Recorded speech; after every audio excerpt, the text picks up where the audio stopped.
خبر شامل کرتے ہیں منڈی بہاؤالدین پاڑیاں والے سے ممبر قومی اسمبلی حاجی امتیاز ایمن چودھری نے پاڑیاں والی براستہ کوٹ پھلے شاہ سے چک میٹ جانے والی کارپٹ سڑک کا افتتاح کر دیا۔ مزید اس پر رپورٹ کر رہے ہیں ہمارے نمائندہ محمد شہباز مغل۔ جی شہباز مغل، تفصیلات سے آگاہ کیجیے گا۔ بھرپور کوشش کر رہے ہیں کہ میں اپنے حلقے دی عوام نال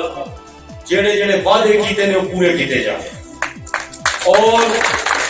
تانوں اس گل دا یقین ہے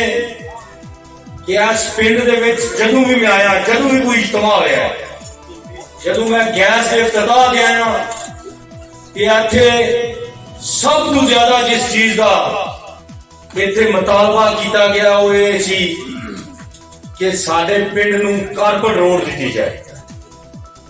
اور تسی دیکھو جس طرح پہلے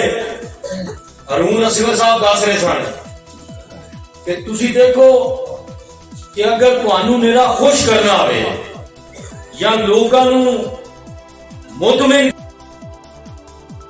منڈی بہاؤالدین پاڑین والی سے ممبر قومی اسمبلی حاجی امتیاز احمد چودھری نے پاڑین والی براستہ کوٹ پھلے شاہ سے چک میٹھا جانے والی کارپٹ سڑک کا افتتاح کر دیا۔ چودھری احسان اللہ تارڑ، سید جاز سنخیالی، چودھری خالد محمود وڈائے، چودھری عثمان تارڑ، چودھری ارشاد اللہ تارڑ، چودھری سفیان مہندی تارڑ، چودھری محمد انصر تارڑ، چودھری پرویز دودھرا، دیگر ساتھیوں نے معزز مہمانوں کا پرتپاک استقبال کیا اور انہیں جلوس کی شکل میں چک میٹھا کی سرزمین پر خوش آمدید کہا، جہاں پر بہت بڑے جلسہ سے ممبر قومی اسمبلی حاجی امتیاز احمد چودھری نے خطاب کرتے ہوئے کہا کہ حلقہ N85 میں ترقیاتی منصوبوں پر تیزی سے کام جاری ہے۔ عوام کی سنگی دور کرنے کے لیے تعلیم اور صحت پر خصوصی توجہ جاری رکھی۔ مزید حاجی امتیاز چودھری نے کہا کہ